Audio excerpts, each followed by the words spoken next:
जनेषु या भोजन करते समय एक अकेले अथवा या अपि भी अच्युत हे अच्युत तत्समक्षम साथियों के बीच में तत् उन सभी क्षामये क्षमा प्रार्थी हूँ त्वाम आपसे अहम मैं अप्रमेयम अचिंत्य। अब अनुवाद मेरे बीच से बोलिए। आपको अपना मित्र मानते हुए मैंने हठपूर्वक आपको हे कृष्ण हे यादव हे सखा जैसे संबोधनों से पुकारा है, क्योंकि मैं आपकी महिमा को नहीं जानता था।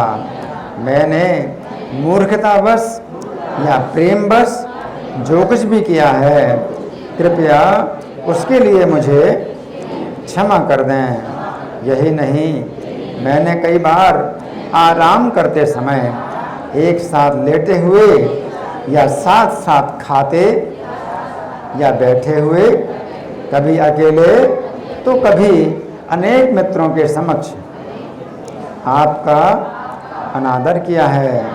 हे अच्युत मेरे इन समस्त अपराधों को क्षमा करें। तो अब तात्पर्य हम पढ़ेंगे। यहाँ पहले श्लोक समझ लें। अर्जुन ने भगवान का विश्व रूप देखा और विश्व रूप में भगवान की ऐसी महिमा देखी तो अर्जुन को अब जो है बड़ा भय हो गया कि जीवन भर तो मैं आपको अपना मित्र समझ करके ऐसी बातें कर रहा था जैसे आप मेरे जैसे, आपको अपनी तरह समझ करके तो कभी जो है हंसी में मजाक में आपको जो है मतलब कृष्ण हे यादव हे सखे ऐसे बोलता था। सैया में सोते समय भी आपके साथ लेट जाता था, बैठे हुए भी आपके ही आसन पर बैठ जाता था, है ना। तो इस तरह से मैंने आपका बहुत अनादर किया, है ना। तो अब मैं जो है वो सब आपसे क्षमा कराता हूँ। तो आगे से अर्जुन क्या सोच रहे हैं कि आगे से आपको अब मैं ऐसा नहीं कहूँगा, है ना। हम सुनिए प्रभुपाद तात्पर्य में क्या लिखते हैं। श्रील प्रभुपाद की जय। यद्यपि अर्जुन के समक्ष कृष्ण अपने विराट रूप में है, किंतु उन्हें कृष्ण के साथ अपना मैत्री भाव स्मरण है, इसीलिए वे मित्रता के कारण होने वाले अनेक अपराधों को क्षमा करने के लिए प्रार्थना कर रहे हैं। ये इसमें जो अनुवाद है ना उसमें कर रहा है अर्जुन के लिए जो शब्द आते हैं ना, तो वो हम लोग ऐसा नहीं बोलते क्योंकि अर्जुन हमारे बहुत सम्मानित हैं, इसलिए हम जो है थोड़ा बदल देते हैं शब्दों को। वे स्वीकार करते हैं कि पहले उन्हें ज्ञात ना था कि कृष्ण ऐसा विराट रूप धारण कर सकते हैं। यद्यपि मित्र के रूप में कृष्ण ने उन्हें ये समझाया था, अर्जुन को यह भी पता नहीं था कि उन्होंने कितनी बार हे मेरे मित्र, हे कृष्ण, हे यादव जैसे संबोधनों के द्वारा उनका अनादर किया है। तो अर्जुन ये सोच रहे हैं, क्या सोच रहे हैं कि मैंने कृष्ण को मित्र मान करके बड़ा अपराध कर दिया, है ना। जबकि भगवान अपराध नहीं मानते, बल्कि भगवान अवसर देते हैं अर्जुन को कि तुम मुझे मित्र मानो, और भगवान मित्रता का स्नेह प्राप्त करना चाहते हैं। लेकिन अर्जुन ने भगवान के इस विराट रूप को देख करके अपना बड़ा भारी अन्याय माना, अपना बड़ा भारी अपराध माना कि मैंने इनको जो है अपना सखा माना है। तो अर्जुन को बड़ी चिंता हो रही है। आगे प्रभुपाद लिखते हैं कि उनका अनादर किया है और उनकी महिमा स्वीकार नहीं की, किंतु कृष्ण इतने कृपालु हैं कि इतने ऐश्वर्य मंडित होने पर भी अर्जुन से मित्र की भूमिका निभाते रहे। तो श्री कृष्ण का जो है ये जो है गुण है, क्या है, बड़े से बड़े, उससे भी बड़े, इतने बड़े हैं कृष्ण कि उनसे बड़ा कोई नहीं, इतने बड़े हैं। लेकिन वही कृष्ण जो है छोटे से छोटे, इतने छोटे हैं उनसे छोटा भी कोई नहीं। ये जो है भगवान की विशेषता है। कोई अगर भगवान बनना चाहता है तो ऐसे भगवान बनो। कोई भगवान बनना चाहता है तो अपनी पूजा कराता है कि हमारी पूजा करो, हम भगवान हैं, है ना। अगर तुम्हें भगवान बनने हैं तो छोटे बनना भी सीखो, कि नहीं। कोई भगवान नहीं बन सकता, क्योंकि भगवान जो है इतने बड़े हैं कि उनसे बड़ा कोई नहीं, और छोटे भी इतने छोटे हैं कि उनसे छोटा भी कोई नहीं। ना कोई भगवान की तरह बड़ा बन सकता है, असंभव, और भगवान की तरह छोटा भी कोई नहीं बन सकता। किसी भगवान की नकल कभी नहीं करना, किसी मामले में भगवान की नकल नहीं कर सकते आप, है ना। तो अर्जुन तो चिंता कर रहे हैं, भगवान तो इतने बड़े हैं, मैंने उनको अपने बराबर मान लिया, तो मैंने तो बड़ा अपराध कर दिया, भगवान को इतना छोटा मान लिया। जैसे मैं छोटा हूँ, मैंने भगवान को अपनी तरह छोटा मान लिया। लेकिन भगवान ऐसे ही हैं कि छोटे के साथ में भगवान छोटे बन करके रहते हैं, और बड़े इतने हैं कि बड़े से बड़े भी जो है उनका आदर करते हैं। ये छोटे भगवान इतने छोटे हैं, इतने छोटे हैं कि जो है कोई भी छोटा व्यक्ति होता है वो भगवान के साथ अपना संबंध जोड़ सकता है। तो यहाँ प्रभुपाद लिख रहे हैं कि कृष्ण इतने कृपालु हैं कि इतने ऐश्वर्य मंडित होने पर भी अर्जुन से मित्र की भूमिका निभाते रहे। ऐसा होता है भक्त और भगवान के बीच दिव्य प्रेम का आदान प्रदान। इस जन्माष्टमी के उपलक्ष्य में हम ये भगवान के इन गुणों की चर्चा करेंगे कि भगवान जो है कितने दयालु हैं, कितने कृपालु हैं कि भक्ति के साथ में जो है भगवान छोटे बन जाते हैं, जिससे भक्त लोग भगवान के निकट आएँ, है ना। तो भगवान जैसा कोई नहीं हो सकता।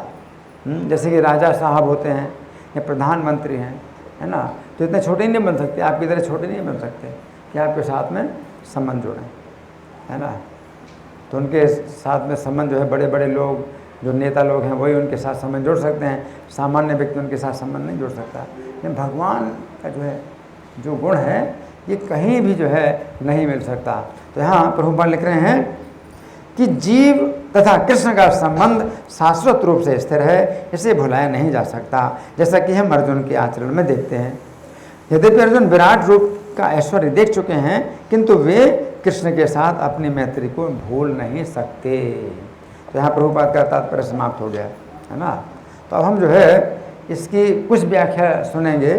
श्री भगवान ने कहा ये 11वां अध्याय है ना, तो एक एक अध्याय पर एक एक किताब हमने छापी है। तो 11वें अध्याय में जो है हम देखेंगे इस श्लोक की व्याख्या। तो उसमें से कुछ मैं जो है पढ़ के सुना रहा हूँ।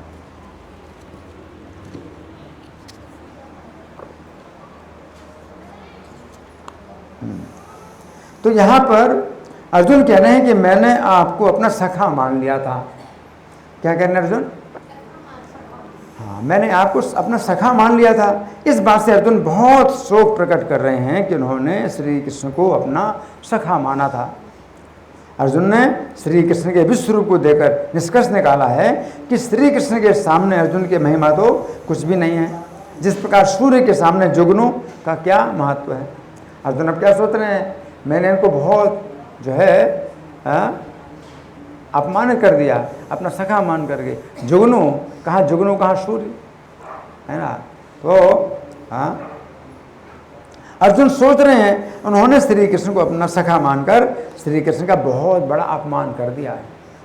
अर्जुन सोच रहे हैं उन्होंने श्री कृष्ण की महिमा को अपने अज्ञान से ढक दिया, परंतु ऐसी बात नहीं है। श्री कृष्ण तो अर्जुन के सखा ही हैं। श्री कृष्ण के लिए ऐसी बात नहीं है कि अर्जुन ने उनका कोई अपमान किया हो। श्री कृष्ण क्या है? अर्जुन के सखा ही हैं। इतने बड़े हैं ये तो भी अर्जुन के सखा हैं। श्री कृष्ण जो है अर्जुन के सखा ही हैं। श्री कृष्ण अर्जुन के साथ सदा सखा का भाव रखते हैं। श्री कृष्ण ही ऐसी स्थिति बनाते थे कि अर्जुन उन्हें अपना सखा समझे। तो भगवान ही अपनी ऐसी स्थिति बना देते हैं कि आप उनको अपना सखा समझो। तो भगवान ही ऐसी स्थिति बनाते हैं, है ना, कि आप जो है उनको उसमें कोई गलती थोड़ी है। भगवान स्वयं किसी को अपना सखा बनाना चाहते हैं तो ऐसी स्थिति बनाते हैं कि वो उनको सखा समझे, अपनी महिमा छिपा लेते हैं, है ना। इस प्रकार अर्जुन ने श्री कृष्ण को अपना सखा मानकर और सखा जैसा व्यवहार करके श्री कृष्ण को प्रसन्न किया। अर्जुन सोच रहे मैंने कृष्ण का बड़ा अपराध किया है, लेकिन वास्तव में श्री कृष्ण को अर्जुन ने क्या किया है? क्या किया? प्रसन्न किया। क्या किया? प्रसन्न किया। अपना सखा मान करके श्री कृष्ण को प्रसन्न किया है। इसलिए श्री कृष्ण अर्जुन के साथ अपने ऐश्वर्य की बात नहीं करते थे। अपने ऐश्वर्य की बात नहीं करते कि तुम क्या सोचते हो, तुम जो है मुझे अपने जैसा समझते हो क्या, है तुमको पता नहीं कि मैं कौन हूँ। ऐसा श्री कृष्ण अर्जुन से कभी नहीं कहा। क्यों? क्योंकि सखा भाव में किसी प्रकार की बाधा ना हो, इसलिए कृष्ण कभी भी अपनी चर्चा नहीं करते थे कि मैं इतना बड़ा हूँ, मैं ये हूँ, मैं वो हूँ, कभी चर्चा नहीं करते। वो तो गीता में भगवान ने जब बताया तो वो कुछ आवश्यकता पड़ गई, तो अपने मित्र को जैसे कोई बताए तो मित्रता के भाव में किसी प्रकार की बाधा ना हो, श्री कृष्ण अपना ऐश्वर्य दिखाते हैं। तो श्री कृष्ण का भाव ये है कि अर्जुन मैं तुम्हारा सखाई हूँ, पहले मैं तुम्हारा सखा हूँ, बाद में मैं कुछ और हूँ। कृष्ण जो है ज़्यादा महत्व क्या देते हैं संबंध का, सखा का संबंध, और बाद में मैं कुछ और हूँ, जो भी हूँ मैं वो बाद में हूँ, पहले मैं क्या हूँ, तुम्हारा सखा हूँ। तो भगवान तो इस प्रकार से जब रखते हैं भक्त को ऐसी स्थिति में, ऐसे इसको अज्ञान नहीं कहेंगे, ज्ञान को ढक देते हैं। अज्ञान नहीं कहेंगे कि भगवान ने अर्जुन को अज्ञान में रखा, अज्ञान में नहीं रखा, ज्ञान को ढक देते हैं। योग माया के द्वारा ज्ञान ढक देते हैं, लेकिन ज्ञान सुरक्षित है, इसको अज्ञान नहीं कहें कि अर्जुन का अज्ञान है। अर्जुन चाहे अपने को सोचें कि मैंने बहुत गलती की, मैंने बहुत गलती की, लेकिन अर्जुन की कोई गलती नहीं है। भगवान की प्रसन्नता के लिए अर्जुन अपने को कृष्ण का सखा मानते या कृष्ण को अपना सखा मानते हैं। तो जहाँ इसलिए श्री कृष्ण अर्जुन के साथ अपने ऐश्वर्य की बात कभी नहीं करते थे, कभी नहीं करते थे कि तुम अपने को क्या समझते हो। श्री कृष्ण ने कभी नहीं कहा हे अर्जुन तुम मुझे अपना सखा समझने का साहस कैसे करते हो, ऐसा कभी नहीं कहा श्री कृष्ण ने। तुम नहीं जानते कि मैं कौन हूँ, नहीं, श्री कृष्ण ने अर्जुन से ऐसी बात कभी नहीं कही। श्री कृष्ण ने अपना विश्व रूप अर्जुन को केवल इसीलिए दिखाया है कि श्री कृष्ण अर्जुन के सखा हैं। अपना विश्व रूप क्यों दिखाया कि मैं तुम्हारा मित्र हूं, इसलिए आपका विश्व रूप दिखा रहा हूं। मित्र श्री कृष्ण अर्जुन के सखा पहले से हैं, बाद में भी ईश्वर है। पहले सखा है अर्जुन के, बाद में भी ईश्वर है। तो अर्जुन यहाँ पर खेद प्रकट कर रहे हैं कि उन्होंने श्री कृष्ण को अपना सखा मान लिया था। तो यहाँ पर अर्जुन कह रहे हैं कि ये उनका हठ था अथवा दुराग्रह था कि उन्होंने श्री कृष्ण को सदा कृष्ण यादव सखा कहकर पुकारा। इस समय अर्जुन ने जितने श्लोक बोले हैं उनमें से किसी भी श्लोक में अर्जुन ने श्री कृष्ण को कृष्ण यादव सखा कहकर नहीं पुकारा, है ना।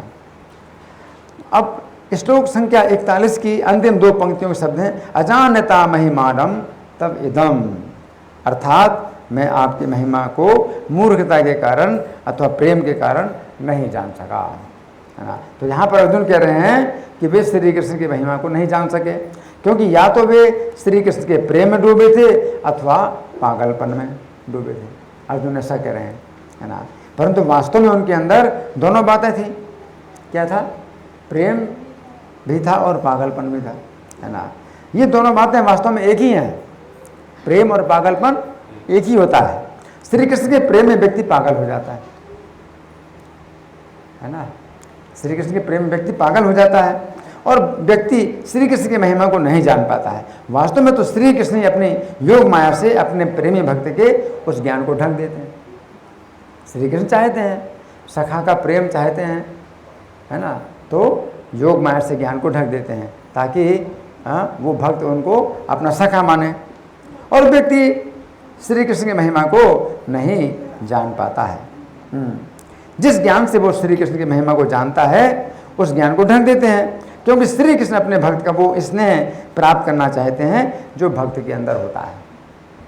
तो श्री कृष्ण भूखे हैं स्नेह के, इसलिए अर्जुन को कभी नहीं उन्होंने कहा कि तुम मुझको अपना मित्र मत समझना, हाँ, आगे से इतनी हिम्मत नहीं करना कि मुझे अपना मित्र बोलो, नहीं, कभी नहीं। श्री कृष्ण चाहते हैं, क्या चाहते हैं? सखा का स्नेह चाहते हैं।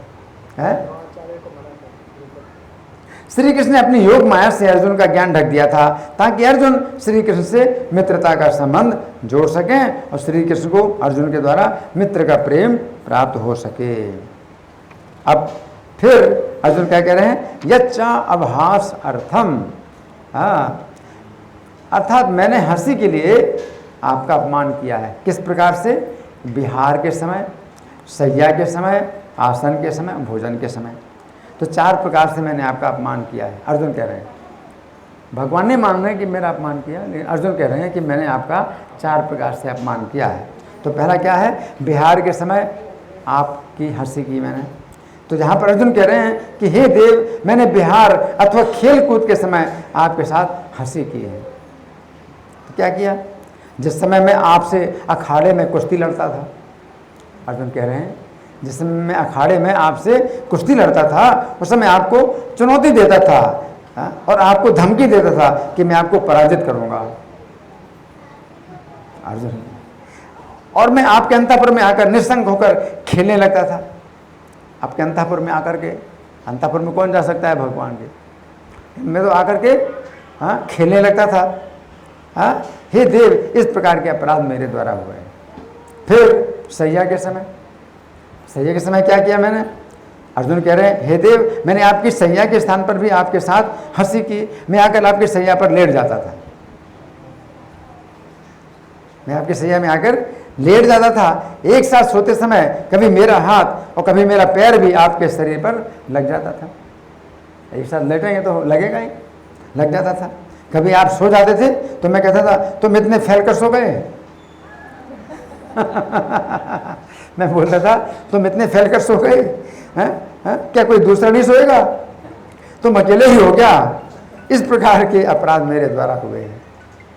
फिर आसन के समय, यहाँ पर अर्जुन कह रहे हैं कि हे देव, आप जिस सभा में बैठते थे वहाँ पर मैं आपसे सभी सभासदों के भी सामने विनोद किया करता था। अपने अहंकार के कारण आपके सामने पीठ फेर कर भी बैठ जाता था, दिखाता था, है ना। तो आपको पीठ फेर करके बैठ जाता था। यदि कोई उत्तम वस्तु हो तो मैं तुरंत मांग लेता था खाने के लिए, ये मुझे चाहिए। और कभी कभी आपसे कहता था कि मेरा आपसे क्या संबंध है। मैं बोलता था, मेरा आपसे क्या संबंध है? मैं आपके साथ एक ही आसन पर बैठ जाता था, आपकी बात नहीं सुनता था। और कभी आप आसन पर बैठ जाते थे तो मैं कहता था, आसन पर तुम अकेले ही बैठोगे क्या? क्या और कोई नहीं बैठेगा? अकेले ही अधिकार जमा लिया है, जरा एक तरफ खिसको। इस प्रकार के अपराध मेरे द्वारा हुए हैं। तो भोजन के समय, भोजन के समय अर्जुन कह रहे हैं कि हे देव, मैं जिस समय आपके स्थान में भोजन करने के लिए आता था उस समय आप मेरा सम्मान करते थे, और यदि सम्मान ना किया तो रूठ जाता था। तो मेरा सम्मान नहीं किया तुमने तो मैं गुस्सा हो जाता था, है ना, रूठ जाता था। उस समय आप मेरे पाँव पकड़कर मुझे मनाते थे, आप मुझे मनाते थे, पाँव पकड़कर मनाते थे। भोजन के समय आप मेरा स्मरण करते थे। उस समय मैं आपसे पहले ही भोजन करना प्रारंभ कर देता था, पहले ही भोजन करना। तो उस समय मैं आपसे पहले ही भोजन करना प्रारंभ कर देता था। हे देव, इस प्रकार के अपराध मेरे द्वारा हुए हैं, है ना। अब अर्जुन कह रहे हैं, मैंने जो भी अपराध अकेले में किए हैं अथवा अन्यों के सामने किए हैं, उन सभी के लिए मैं आपसे क्षमा मांगता हूँ। अब अर्जुन जो है सोच रहे मैंने बड़ी गलती की है ना, मैं क्षमा मांगता हूँ। अभी तक कभी क्षमा नहीं मांगी, अपना पूरा अधिकार समझता था मैंने कोई गलती नहीं की। तुम गलती तुम ही करते हो, मैं कोई गलती नहीं करता। अब मैं क्षमा मांगता हूँ, अब मैं क्षमा मांगता हूँ। तो यहाँ पर अर्जुन श्री कृष्ण को अच्युत शब्द से संबोधित कर रहे हैं। अच्युत शब्द का अर्थ है ऐसा व्यक्ति जो अपनी स्थिति से कभी नाच्युत हो। यहाँ पर अर्जुन कहना चाहते हैं कि हे देव, चूंकि आप अच्युत हैं इसलिए मेरे अनेकों अपराधों के बावजूद भी आपने मेरे साथ मित्रता का संबंध नहीं तोड़ा। आपके अंदर जो प्रेम है वो भी अच्युत है। आप अप्रमेय, यहाँ पर अर्जुन कह रहे हैं कि हे देव आप अप्रमेय हैं। अप्रमेय शब्द का अर्थ है ऐसा व्यक्ति जिसको मापा नहीं जा सकता। तो यहाँ पर अर्जुन कहना चाहते हैं कि हे देव, जिस प्रकार आपके विश्व रूप को मापा नहीं जा सकता, उसी प्रकार आपकी क्षमा करने की शक्ति को भी मापा नहीं जा सकता। आपने कितना क्षमा किया मुझको, उसको भी कोई नाप नहीं सकता। हाँ, आप अपने इसी गुण के द्वारा मुझे क्षमा कीजिए, है ना। तो इस प्रकार से अर्जुन ने ऐसी बातें कही। अब हम कुछ जो है सुनेंगे भगवान की लीला। अपने भक्तों के साथ भगवान इस प्रकार का व्यवहार करते हैं, है ना। और इसमें चूँकि भगवान को आनंद आता है तो हमको भी आनंद आना चाहिए। तो मैं आपको जो कथा सुनाऊंगा ये जो है जैमिनी अश्वेत पर्व की कथा है। और इसमें क्या है कि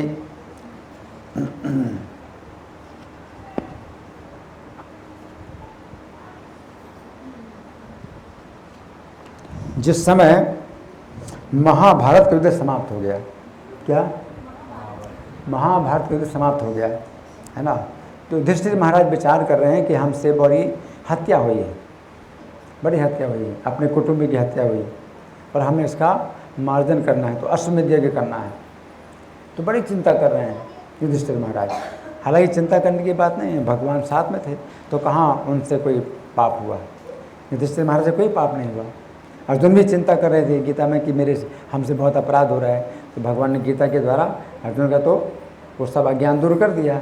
युधिष्ठिर महाराज को अब अज्ञान हो रहा है, तो सोच रहे हैं हमसे बड़ा पाप हुआ है, कुटुंबियों की हत्या हुई है, अब हमें इसका जो है दोष मिटाने के लिए अश्वमेध यज्ञ करना है।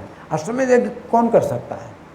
अश्वमेध यज्ञ जो है बहुत बड़े बड़े राजाओं ने किया है, तो पूरी पृथ्वी भर के सब राजाओं को जीते और घोड़ा छोड़ा जाएगा और उसके भाल उसको भाल पत्र जो है उसको लगाया जाएगा, सोने का एक पत्र होगा जिसमें लिखा जाएगा कि युधिष्ठिर महाराज पूरी पृथ्वी के सार्वभौम सम्राट हैं और जो राजा इस बात को ना स्वीकार करे तो घोड़े को पकड़ ले, और घोड़े के पीछे जो सेना चल रही है वो पराजित करेगी उस राजा को जो घोड़े को पकड़ेगा। इस प्रकार से वो घोड़ा ही जो है अपने माथे में पत्र बांधे हुए पूरी पृथ्वी में जाएगा, सब राजाओं के राज्य में जाएगा, और जो भी पकड़ेगा तो घोड़े के पीछे जो सेना चल रही है युधिष्ठिर महाराज की वो पराजित करेगी, घोड़े को छुड़ाएगा। कितना बड़ा कार्य है, और इसमें कितनी पूजा, कितना दान, क्या क्या करना पड़ता है, बहुत बड़ी विधि, बहुत पैसा भी खर्चा करना पड़ता है, इतना असीमित पैसा खर्चा करना पड़ता है। तो युधिष्ठिर महाराज जो है बड़े चिंतित हो गए, तो चिंता में जो है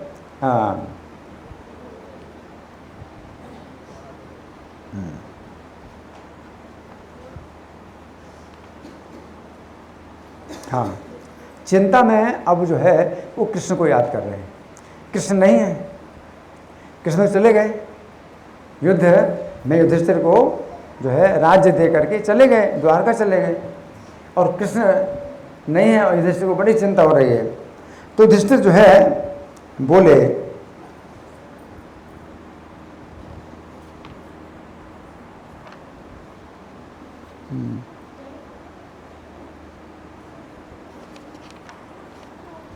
हाँ, युधिष्ठिर बोले भाइयों, उनके 4 भाई हैं, युधिष्ठिर के कितने भाई हैं? 4 भाई हैं। भाइयों, किस प्रकार वो घोड़ा मिलेगा?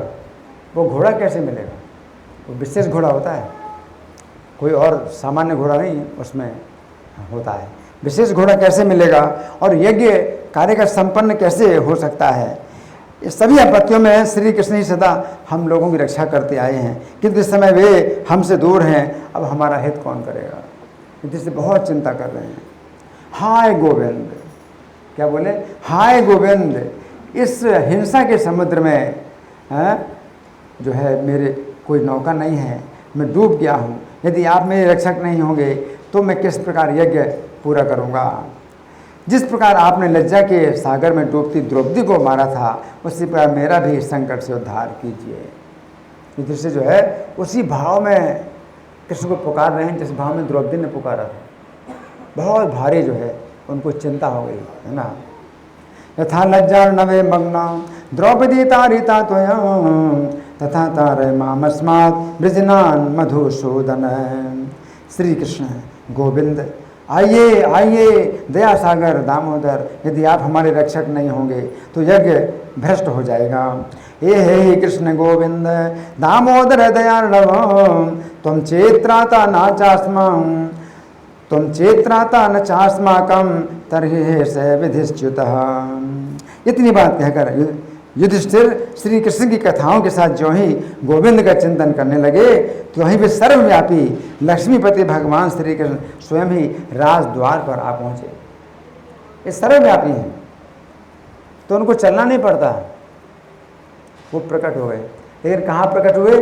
उनके सामने प्रकट नहीं हुए, जहाँ वो पुकार रहे वहाँ प्रकट नहीं हुए, राज द्वार पर प्रकट हुए, क्योंकि भगवान की लीला, वो लीला कर रहे हैं, वो लीला पुरुषोत्तम है भगवान, तो उनको तो प्रकट होना चाहिए वहीं पर जहाँ युधिष्ठिर महाराज हैं और याद कर रहे हैं, तो वहाँ ना प्रकट हो करके उनको चलना नहीं पड़ता कहीं भी।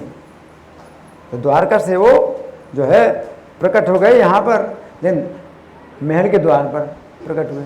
अब महल के द्वार पर प्रकट हुए और द्वारपाल से बोले, द्वारपाल से क्या बोले, राजा युधिष्ठिर को मेरे आने की सूचना दे दो। भगवान जो है लीलाएं चिंत हैं, कोई नहीं सोच सकता कि ऐसा क्यों कर रहे हैं। अब द्वारपाल से कहते हैं कि महाराज युधिष्ठिर को मेरे आने की सूचना दे दो। अब भगवान जो है क्या किस प्रकार से लीला कर रहे हैं, एक सामान्य मनुष्य की लीला कर रहे हैं, सामान्य मनुष्य की लीला कर रहे हैं कि जैसे राजा से मैं मिल नहीं सकता हूँ क्योंकि वो बड़े राजा हैं और मैं एक सामान्य मनुष्य हूँ, तो द्वारपाल से कहते हैं मेरे आने की सूचना दे दो, मैं अंदर नहीं जा सकता। भगवान इतने छोटे बन जाते हैं, सोचिए। अब युधिष्ठिर की जो है पुकार से ही वो आए हैं, लेकिन इतने छोटे बन कर के आए हैं कि द्वारपाल से कहते हैं कि मैं अंदर नहीं जा सकता, मेरे आने की सूचना दे दो कि मैं आ गया हूँ, आपसे मिलने के लिए आ गया हूँ। भगवान जो है इस प्रकार से इतने छोटे बन गए। तो क्योंकि राजाओं के पास जो है ऐसे कोई नहीं जा सकता, राजाओं के पास ऐसे नहीं जाना चाहिए बिना सूचना के।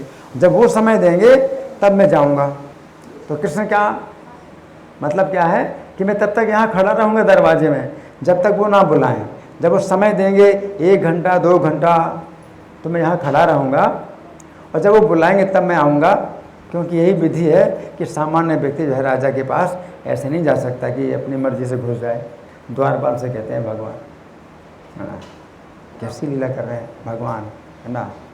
तो फिर द्वारपाल जो है भगवान के तत्व को जानता था, भगवान के तत्व को पूरा जानता था।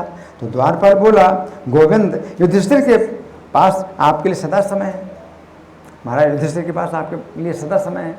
तो जानता है ये तत्व से कि कौन है, ये भगवान है ना। और भगवान अपने को सामान्य मनुष्य दिखा रहे हैं, और द्वारपाल कहता है महाराज युधिष्ठिर के लिए आपके पास सदा समय है ना। हाँ, आप नहीं जा सकते उस स्थान में, आपको मनाही है जहाँ कोई पाप करता है, पाप कर्म अधर्म करता है, वहाँ आप नहीं जा सकते, आपको मनाही है।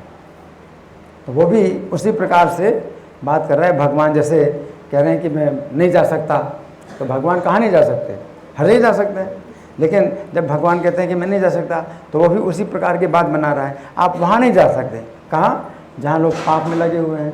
युधिष्ठिर महाराज तो किसी प्रकार का पाप नहीं करते हैं, कोई अधर्म नहीं करते, तो आप उनके लिए तो हमेशा आपका दरवाज़ा खुला है, आप जा सकते हैं।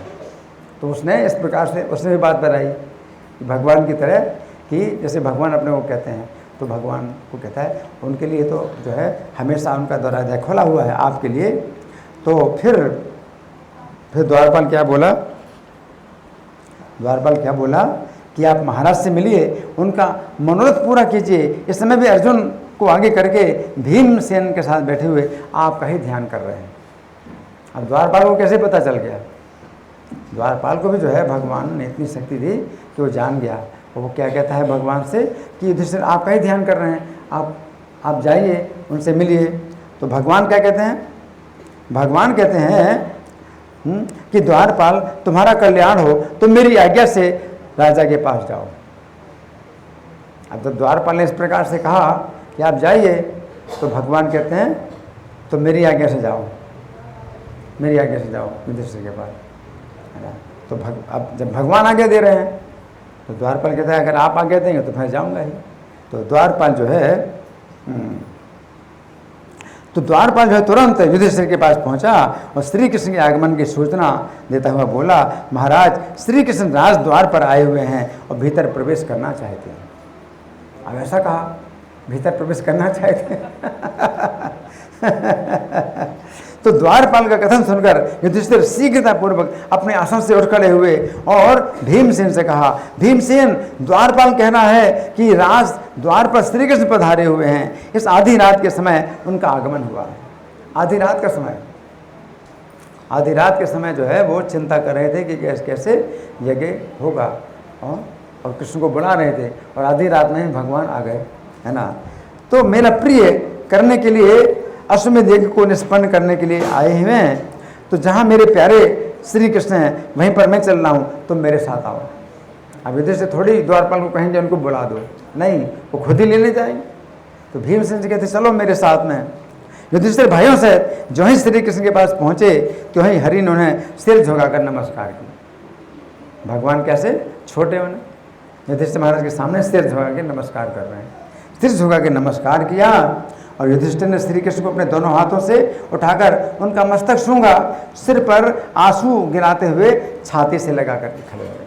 कृष्ण के सिर पर आंसू गिरा रहे हैं युधिष्ठिर, छाती से लगाकर खड़े हो गए। उस समय श्री कृष्ण की दोनों बाहों के बीच में युधिष्ठिर थे और युधिष्ठिर की दोनों भुजाओं के बीच में श्री कृष्ण थे। दोनों एक दूसरे की भुजाओं में बंधे, है ना। फिर भीमसेन अर्जुन भी उनसे मिले। नकुल सहदेव ने आके श्री कृष्ण के चरणों में प्रणाम किया। तब पांडवों ने उनका सत्कार किया और परम आश्चर्य में पड़ गए। युधिष्ठिर बोले कि हे श्री कृष्ण, दुख में पड़कर मैंने अभी अभी आपका स्मरण किया है। युधिष्ठिर बोले दुख में पड़कर मैंने अभी अभी आपका स्मरण किया है। अब आपके पधारने से मेरा कार्य अवश्य पूरा होगा। केशव, मेरा विचार अश्वमेध यज्ञ करने का है। इस भूतल पर यदि मैं वो यज्ञ करने में समर्थ हूँ तो आप मुझे हितकारी सलाह दीजिए। युधिष्ठिर कहते हैं मुझे सलाह दीजिए। अब भगवान भी जो है बड़े वो हैं, विनोदी स्वभाव के हैं। तो विनोद में जो है भगवान हंसने के लिए कुछ बातें बोलते हैं। भगवान चूँकि हंसने के लिए बोल रहे हैं, हंसाने के लिए बोल रहे हैं, तो आपको भी हंसना चाहिए। भगवान हंसाने के लिए बोल रहे हैं तो क्या बोले, मालूम होता है भीमसेन की सम्मति से ही आप को ये सुंदर बुद्धि हुई है। भगवान कहते हैं भीमसेन की सम्मति से ही आपको ये सुंदर बुद्धि हुई है। ये भीमसेन जो है इनको तो भोजन करने का ही ज्ञान है, ये तो भोजन करना ही जानते हैं और कोई भी उपाय नहीं जानते। इनकी बुद्धि ना तो उत्तम है ना कोई उपाय जानते हैं। तो भीमसेन को जो है इस प्रकार से वो कर रहे हैं, निंदा कर रहे हैं। इन जिनका पेट बड़ा होता है ना, भगवान भीमसेन के बारे में कहते हैं जिनका पेट बड़ा होता है तो उनकी बुद्धि मंद होती है। भीमसेन के लिए कह रहे हैं ये हंसाने के लिए है। जिनका पेट बड़ा होता है उनकी बुद्धि मंद होती है। और फिर दूसरा बुद्धि इनकी जो है मंद क्यों है, इनके महल में राक्षसी पत्नी हिडिंबा निवास करती है। राक्षसी पत्नी हिडिंबा निवास करती है, उसने इनकी बुद्धि हर ली, है ना, हर ली है। इसी से भीमसेन कुछ नहीं जानते। तो भीमसेन ने अगर आपको ये बुद्धि दी है तो ये बेकार है, मतलब कुछ संभव नहीं होगा, सब जो है कार्य संभव नहीं होगा, सफल नहीं होगा। तो भगवान इस प्रकार से हंसने के लिए बोलते हैं। अब भीमसेन जो है फिर उत्तर देते हैं। भगवान श्री कृष्ण के वचनों को सुनकर भीमसेन हंसने लगे, क्योंकि भगवान हंसने के लिए बोल रहे थे, कोई इसमें निंदा की बात नहीं थी। निंदा करते हैं कभी हंसने के लिए, तो भीमसेन की निंदा की हंसने के लिए। तो भीमसेन हंसने लगे और फिर केशव से बोले। अब भीमसेन क्या बोले, आपने जो कहा कि पेट बड़े होने से लोग बुद्धिहीन हो जाते हैं, अधिक भोजन करने वाला भी मतहीन होता है, तो ये सत्य है, परंतु ये तो मैंने आपके ही शरीर में देखा है। अब भीमसेन ने अपनी बात को कृष्ण के ऊपर डाल दिया। अब सुनो, ये हंसने की बात है, ये हंसने के लिए है। ये आप लोग समझ रहे हैं, ये बातें भगवान के साथ जो हो रही हैं, भक्तों की और भगवान के भक्तों के साथ में, ये हंसने के लिए है। तो आपको क्या करना है, हंसना है या नहीं हंसना? हंसना है ना। क्योंकि भीमसेन ने हंसने के लिए भगवान के ऊपर वो जो दोष लगाया था, भगवान ने भीमसेन के ऊपर वो दोष भगवान के ऊपर लगा दिया हंसने के लिए, और कहा कि आप जो ऐसा बोल रहे हैं ना कि मतलब कार्य सफल नहीं होगा, तो आपकी ही बुद्धि ठीक नहीं है। जब आप मौजूद हैं तो कार्य कैसे सफल नहीं होगा? तो इसका आपकी बुद्धि ठीक नहीं है। और वो बुद्धि क्यों ठीक नहीं है आपकी? तो ये दोष, बड़ा पेट और ज़्यादा भोजन खाना, ये दोनों दोष आपके अंदर हैं। अब कैसे? भीमसेन कहते हैं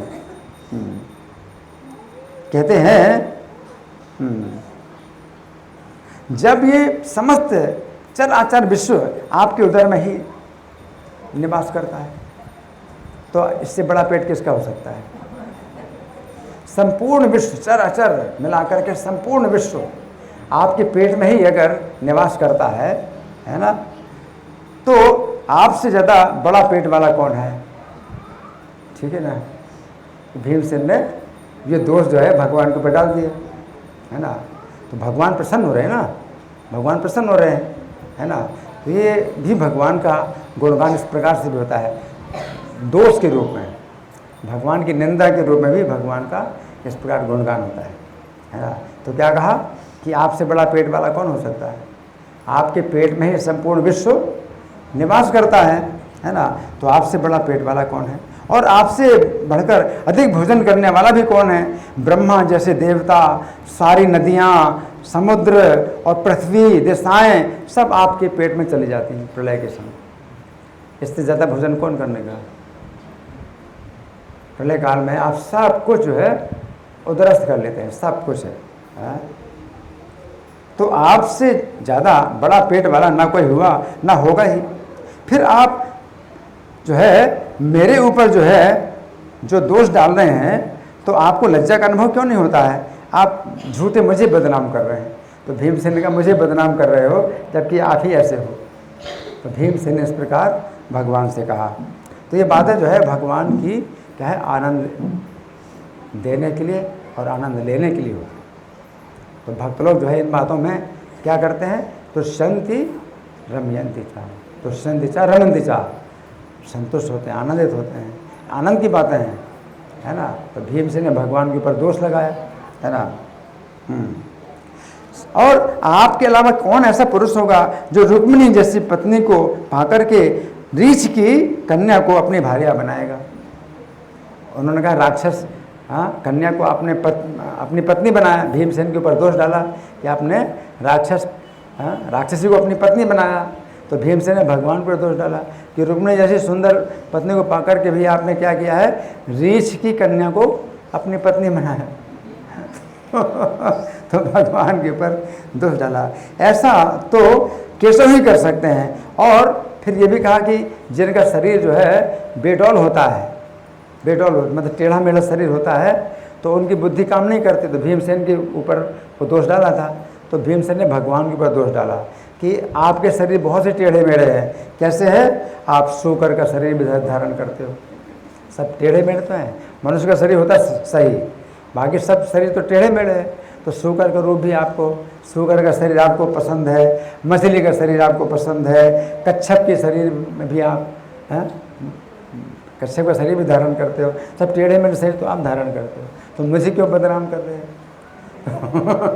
तो भगवान ने जो है हरि बोल। इस प्रकार से भीमसेन ने भगवान के ऊपर दोष लगाए। भीमसेन की बात सुनकर श्री कृष्ण अत्यंत प्रसन्न हुए, अत्यंत प्रसन्न हुए, क्योंकि उनकी बात काट दी, भगवान की बात काट दी, भगवान की बात का खंडन कर दिया। और जितना दोष लगाया भीमसेन के ऊपर, भीमसेन ने सब भगवान के ऊपर दोष लगा दिया। तो भगवान बड़े प्रसन्न हुए। क्या हुए? बड़े प्रसन्न हुए। और उनके तेज को बढ़ाते हुए बोले, भीमस्य वचनम श्रुत्वा प्रत्युवाच जनार्दन हर्षेण महता युक्त तेजा संवर्धयन्निवे। भीमसेन तुम्हारा कल्याण हो। अब भगवान क्या बोले?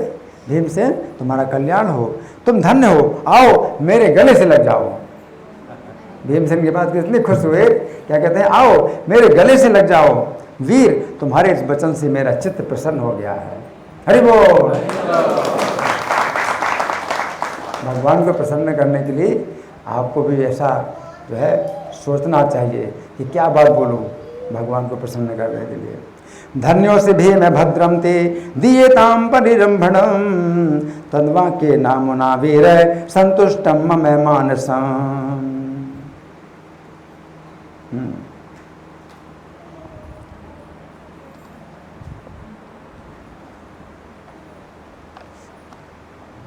अब एक दूसरी घटना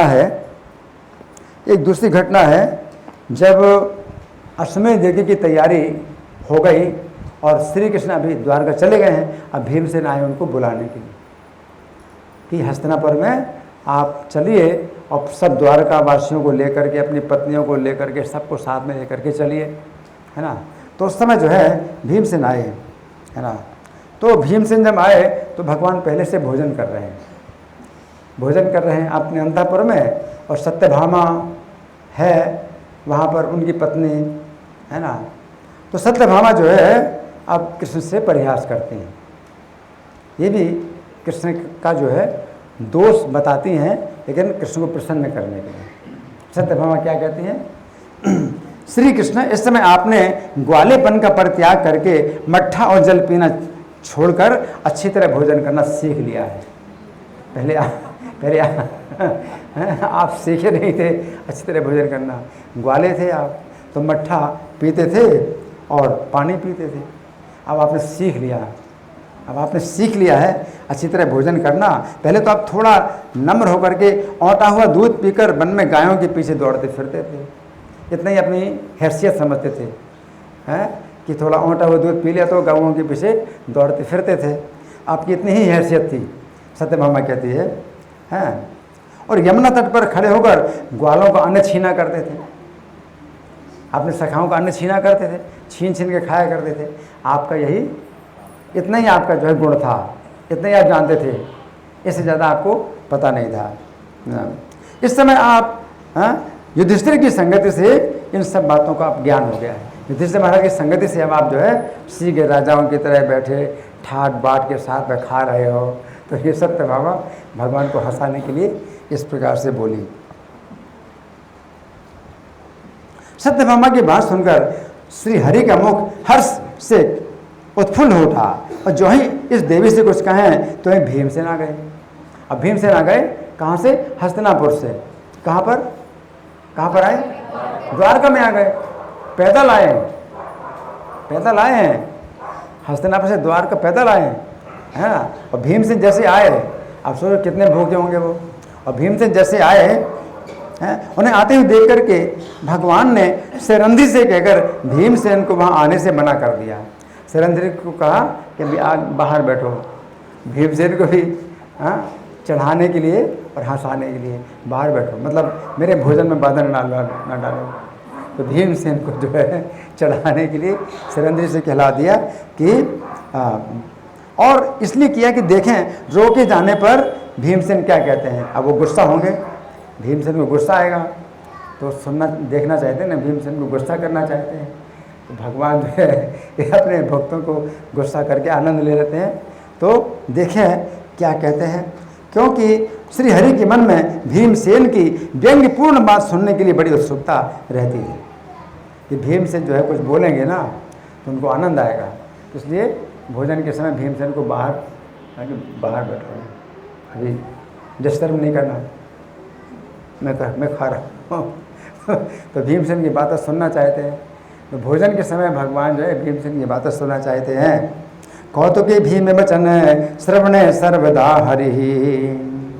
तो भीमसेन ने सिरंधी से कहा, जिसने बोला ना कि आप अभी बाहर बैठो, वो भी भोजन कर रहे हैं। सिरंधी से कहा, ये तो बताओ यदि श्री कृष्ण मेरी अवहेलना करके अकेले भोजन कर रहे हैं तो वे यहाँ क्या करना चाहते हैं?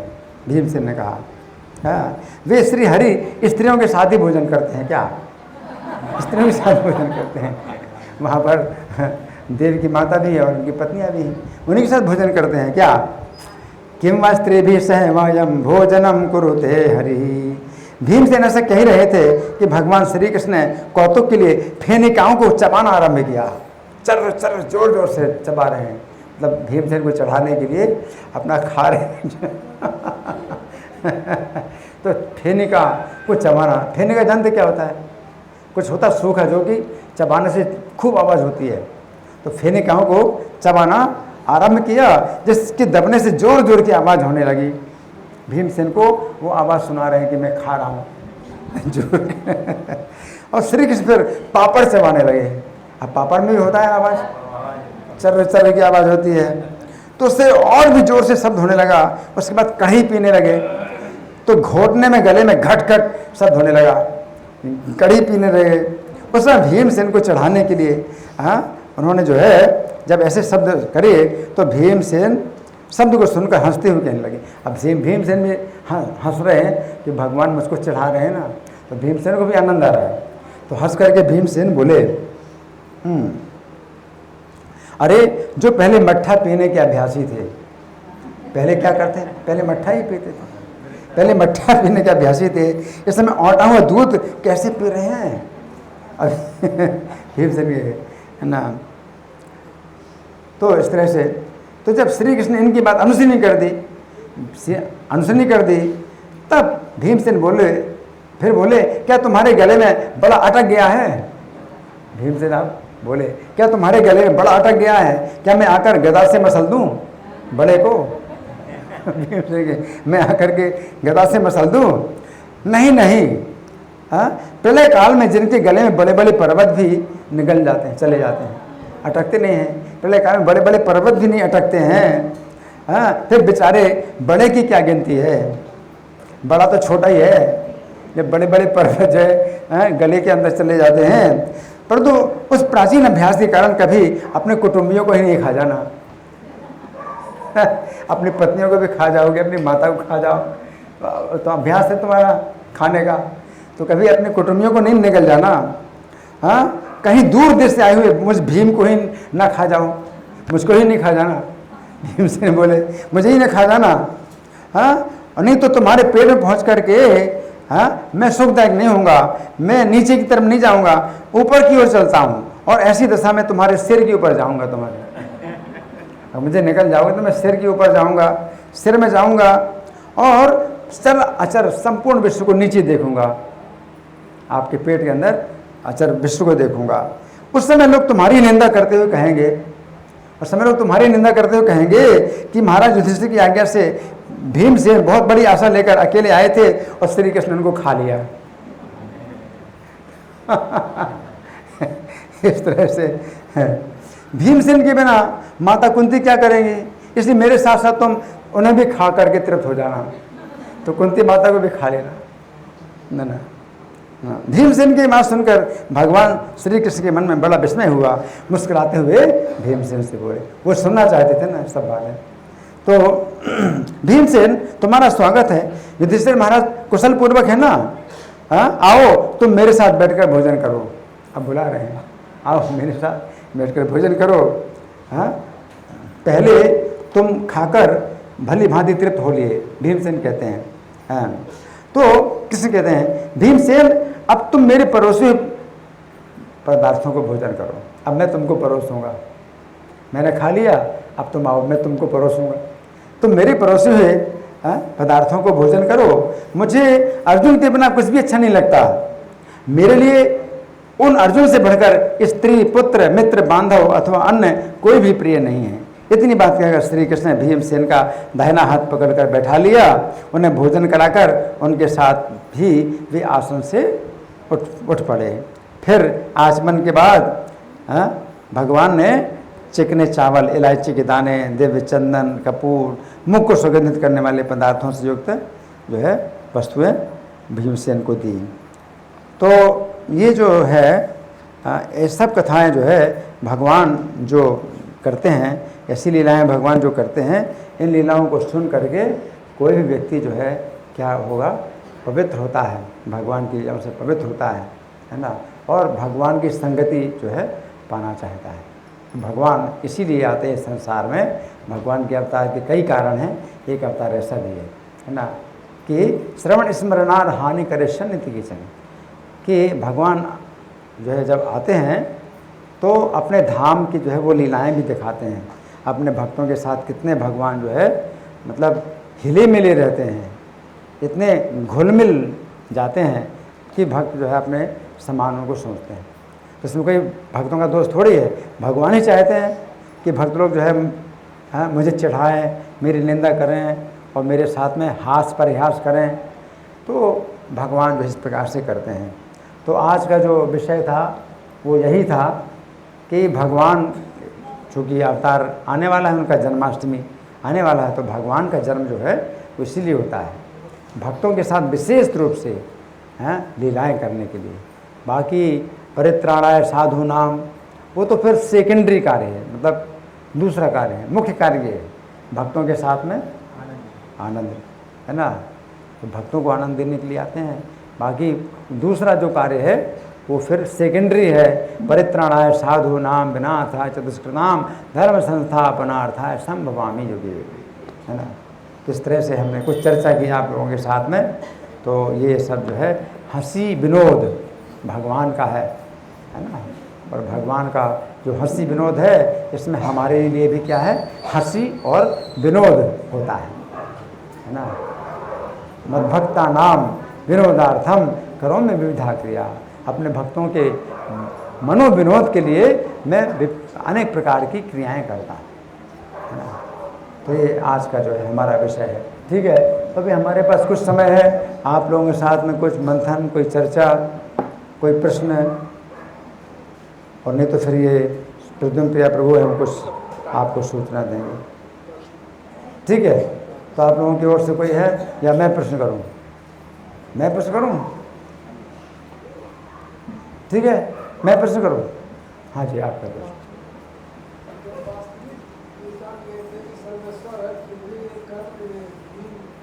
और माइक नहीं, दूसरा हेड माइक दे दो, माइक पर बोलो।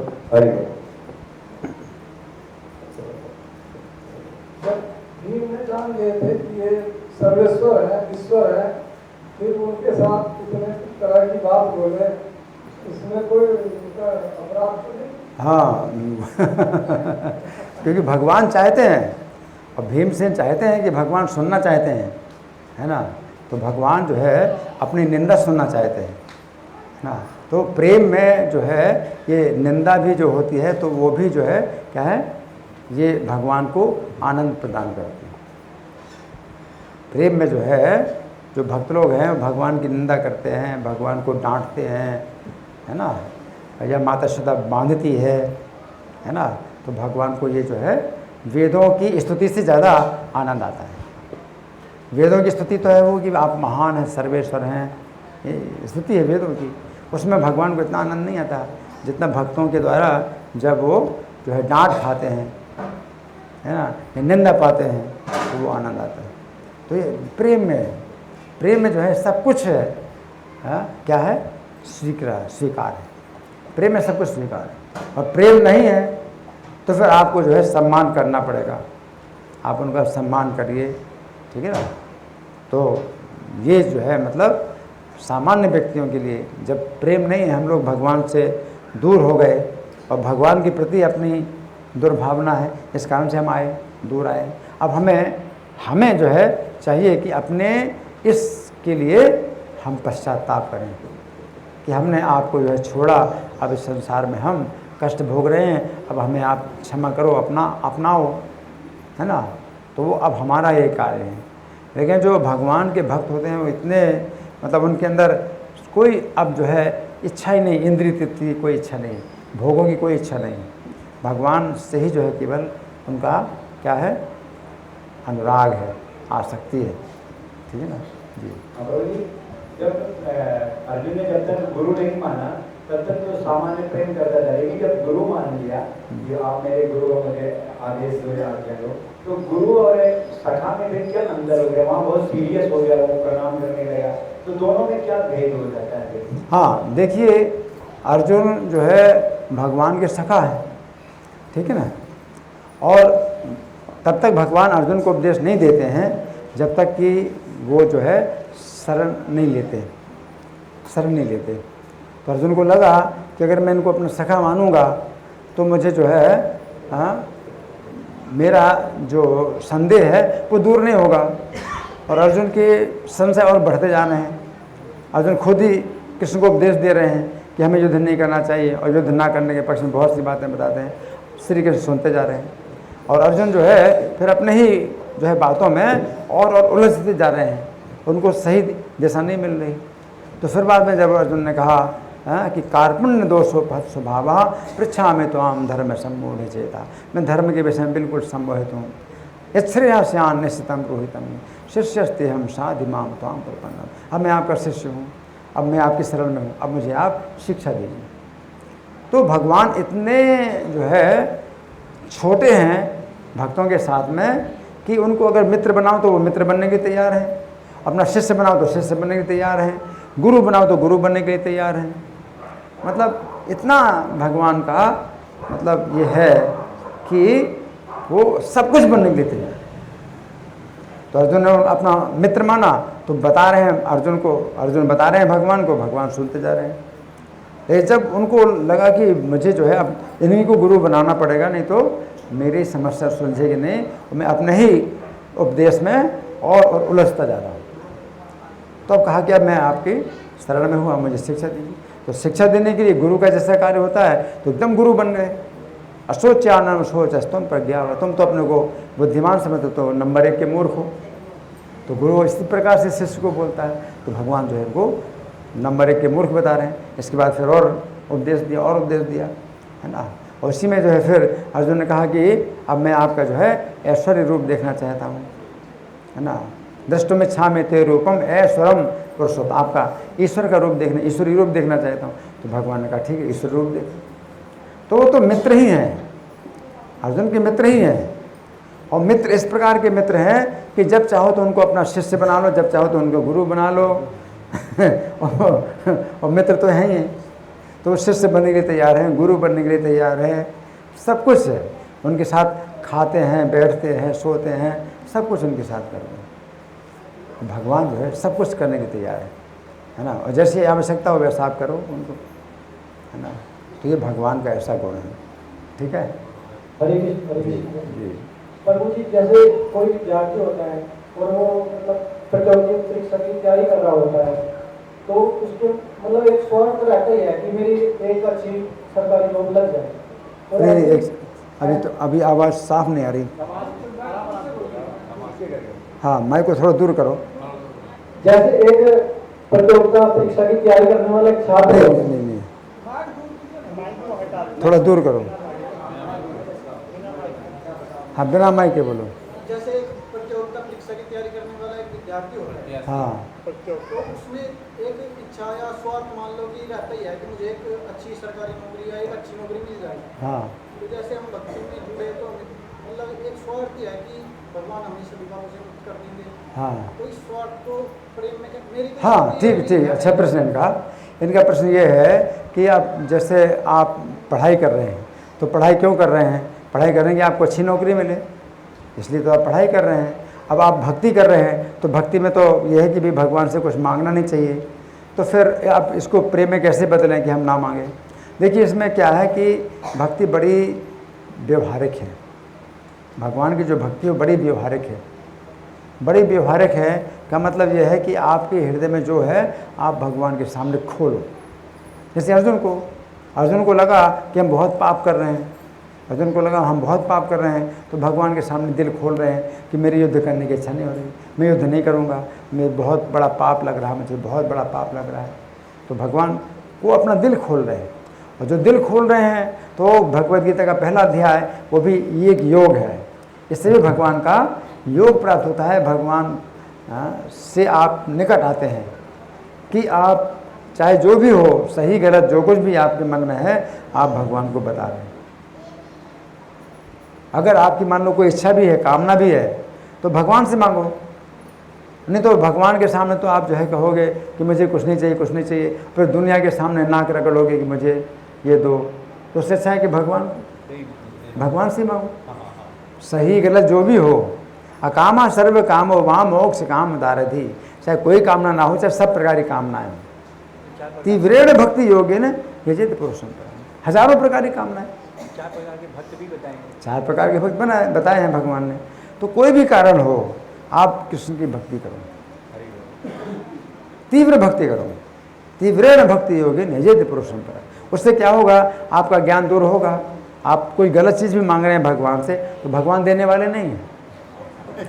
देवताओं से आप मांगोगे वो दे देंगे और आपका उससे नुकसान भी होगा। लेकिन भगवान वो चीज़ देने वाले नहीं है, लेकिन आपका भगवान से संबंध जुड़ेगा कि आप मांग रहे हैं, चाहे गलत चीज़ क्यों नहीं मांग रहे, तो भी आप भगवान के निकट आ रहे हैं, है ना। और धीरे धीरे आपकी शुद्धि होगी, तो शुद्धि होगी तो आपको फिर ये भी पता चलेगा कि क्या मांगना क्या नहीं मांगना। जब तक आपको नहीं पता है और आपके मन में है, तो आपके मन में जो भी है आप उसी में ही आप जो है उसी कारण से आप जो है कृष्ण का भजन करो। ध्रुव महाराज के मन में यही था कि मेरे पिता ने मेरा अपमान किया, मैं उनकी गोद में चढ़ना चाहता, सहारा नहीं दिया। और पिता के सहारे बिना बच्चा कैसे गोद में चढ़ सकता है, सहारा नहीं दे रहे हैं, है ना। तो पिता ने मुझे अपनी गोद में चढ़ने के लिए सहारा नहीं दिया, तो मुझे पिता से भी बड़ा पद चाहिए, ठीक है। लेकिन तीव्र भक्ति की, जब तीव्र भक्ति की तो भगवान सब मिल गए। भगवान जब मिल गए तो फिर कहते हैं कि अब मैं तो कांच के टूटे टुकड़ों को लेने के लिए आया था, कि मुझे असली हीरा मिल गया, आप मिल गए। लेकिन भक्ति का कारण क्या था? यही एक बच्चे की जिद, वही भक्ति का कारण था। एक बच्चे की जिद है, मुझे पिता ने जो है मतलब ऐसा किया तो मुझे मुझे पिता से भी बड़ा, जो भी कारण हो, आप जो है कृष्ण की भक्ति का कोई भी कारण आप बना ले, सही कारण गलत कारण, इसलिए तो इस तरह से क्या है कि आप जो है अपने भजन की तीव्रता को बढ़ाएं, ठीक है ना। धन्यवाद। ठीक है, किसी का प्रश्न है? ग्रंथराज श्रीमद् भगवद गीता की जय, श्रील प्रभुपाद की जय।